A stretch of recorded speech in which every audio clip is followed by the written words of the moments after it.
we basically, the water floods across from the trench up there, there's a big pit. Yeah. The trench, and it floods over this pit right here. Back It was certainly, Let's see, a little transferring over. Yeah, this little bottle is Still pit right here. yeah, so this is, the water level that's out there is the same as this, right? So you're full. Yeah, it's full right So now. why is the floor all wet? Is that Oh, we all just, yeah, from we're where making a the, mess. Yeah, I'm just running this thing. and the running of it makes it all I flood think- all over the building? Yeah, we're just, and that. Oh, did because the of same that too. and that? Yeah, I was just. Okay. It should be all dry in a couple days. But, this thing here, sump pump just plugs in right here.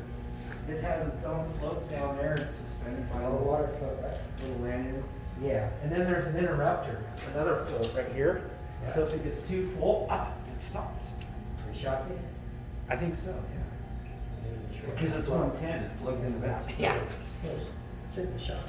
Well, my fingernails are like really fucking. Yeah, I felt that a little bit there. So, yeah, that might be grounded. So we might get a new float switch. That should be 205. You know. Yeah, it's that float switch. It's this cheap ass float switch. It's plastic. Okay, It's junk. that one there is going in there. Yeah. But we need the float, so Yeah. as long as it's working, let's leave it there. Okay. Unless you have another float on No, here. no, yeah. So this Is one's. it normally open and normally closed? Yeah. So this one opens when it gets up. So. And they open, I bet you. Yeah. I got one of them in my truck. So if we have to do it. So normally close, normally, yeah, so it opens up when it's full, and it just prevents this from overflowing here. Yeah. The other, Actually should shut the whole system down, shouldn't it? so there's another float switch in here that is for that pump over there, because this feeds that pump over there. It's a supply pump, they call it, so. Yeah, so this will run through the system from here down here. Okay, that sounds good. So actually the sump pump pumps into the green tank. This is where we get the air, it circulates the air inside of it. This has an oil water separator. Okay. So it has to go down through the plates to the bottom before it comes out over here. Usually that's underground, but we put it in above ground for the retrofit. Oil does float. Yeah, we want to get this better integration, tank to a tank fit. You know, it's just kind of, it's just jammed in there right now. You can see it. What do you need to do? I just think that this, it wasn't really. That's where the oil separator is. Yeah, we had to kind of. Oh, so it's not really doing anything? No, it It just. is, but. It's just sitting on the top. It's like, if the pieces were all installed properly, it would be oil water separator. Yeah, but it's- now it's really not. No, it is. It's working. Is Because, it, yeah, where's water the oil? has- Is there oil can you can actually- see on it? Okay, all right, So okay. it's got to go down through the plate packs to the very bottom to come up this tube to get out. So it's just a unit. As soon as it starts pumping it from the pit, it rises the water in here, goes through, down, and then back to the system. The only way to defeat this is if it overflows, but it can't because it's right at the top here, and that float switch keeps it down and it's at a low level. So this just stays at this level. It just has to go down for there to get out. Okay, yeah. These things are like 100% effective, so you shouldn't see any oil in the water after this. There's some water in it then. Yeah, it's Much more in there. It was difficult to put it in. Yeah, I think it's Yeah, I mean, we should have. I mean, we need to sit down and design a tank that will accept this thing. Say that again? Look, Like just solid all the way down, like square all the way down. Where are you gonna lay it?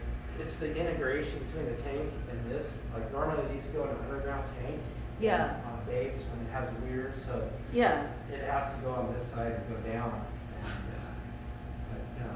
Just didn't have that big. But it did, wouldn't fit. We got a Okay. really small one in like a little acrylic tank for display, it's just when people pour oil on one side and clear water comes out the other. But it's just, the way that they're supposed to be bolted down to the concrete and it's just, this, Using poly yeah, tanks. this is quite fabricated here. I think if it works, they got. Yeah. Okay. But it took a while to get Yeah. like that. If work on Yeah, it. if it works, that's the thing. Yeah, it works. It seems to be working.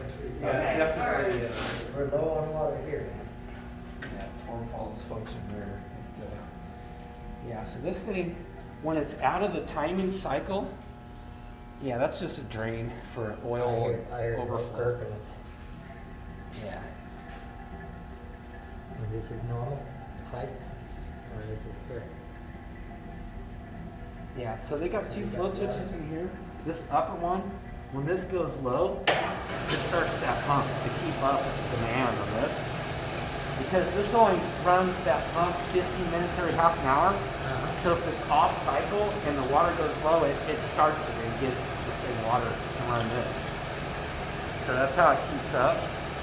And then there's another float switch at the very bottom. So when that triggers, it'll stop that pump. It'll save that pump. Okay. Or no, this pump here. Yeah, if it goes low, it stops this pump. That pump is over there. That's the float switch for that pump there. Low protected. Well, right now we're sucking water out of that white tank right here. Yeah. Yep, dry run protection float switch in there. Dry run protection float switch in this pump. So one for that one for this one. And what this is on this side, let me go over here. What this is on this side. Okay, you got this pump is pushing it up through this. This is a water stabilizer box. They use this in swimming pools in Austria to kill bacteria. They work very well. It's a very effective unit. We don't know what it is. I think it's a bimetallic pipe, creating an electromagnetic field, something like that. But scientists have shown whatever, it kills bacteria. So that water comes up to this hydrocyclone here. It spins the dirt. So the heavier particles go down back into the pit out there, and the lighter, cleaner water goes up through this valve. And the more you close this valve off, the more it's going to force dirt down. The more you open it, the more flow goes into the reactor tank here. So it comes across here, and it goes down to this high voltage electrode. What this does, it magnetizes the particles. So they clump together and get heavy and they sink to the bottom. So you have all your stuff at the bottom and then clear water on top. So the longer it runs through this, the cleaner the water is. Right now this isn't working. We don't know why. It could have been a bolt of lightning, just power surge, just whatever. But yeah, they don't go bad usually. There's something weird. Yeah, it's going on. So yeah, that might need to be replaced. We don't have any right now. I'm trying to get them. They're making them a little bit stronger for the United States because it seems like our 60 hertz or whatever seems to be causing a problem. Yeah. But I can't see no way of taking it really apart. You Yeah. see just off here. oh, this just unplugs like this, and you unscrew that. The water. And you pull it out and you wipe it off. This has a cable on it. Let's see this out. So just pull this out. What do you wipe it off with? There's a rag. Can you grab a rag over there by the toolbox or something, or a transformer? Rag. Let's see, a rag. Do you have a rag? Maybe the transformer. Yeah, right there. The transformer. Oh, right now. Yeah, by the gloves. Oh. Yeah. okay. Cool. Great, thanks. This one's off like that. And then we put it back in. Right now, it's not working. But it should have a quarter amp and Back up again.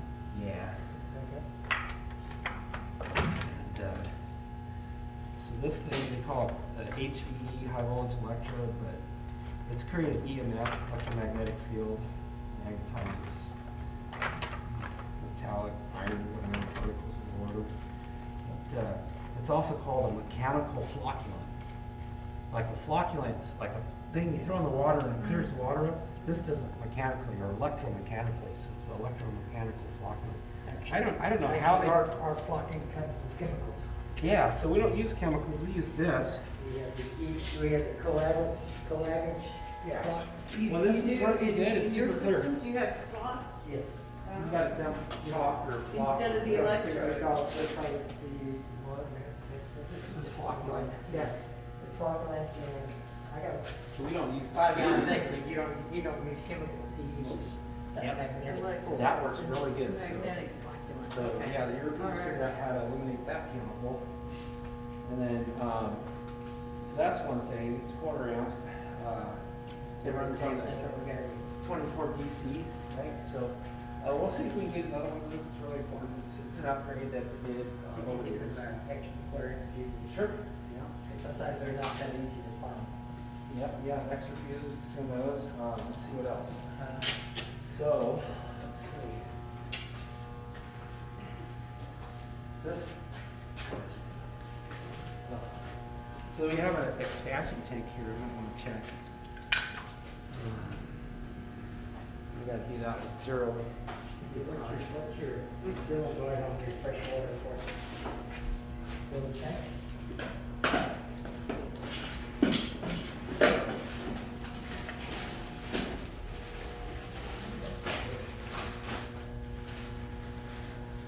Return.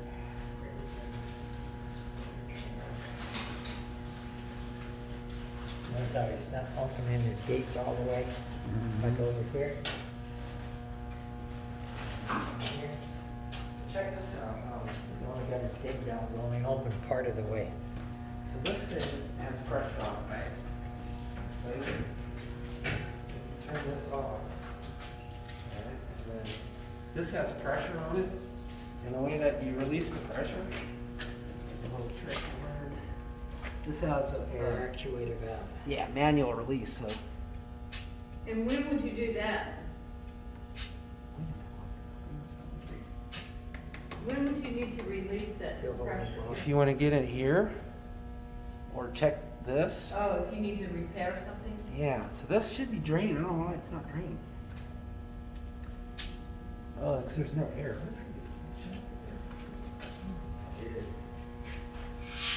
Okay, let's try it now. So as long as you got air pressure, this thing should work. Okay. All right, there you go. That just does that. As long as you have enough air pressure to push that thing down.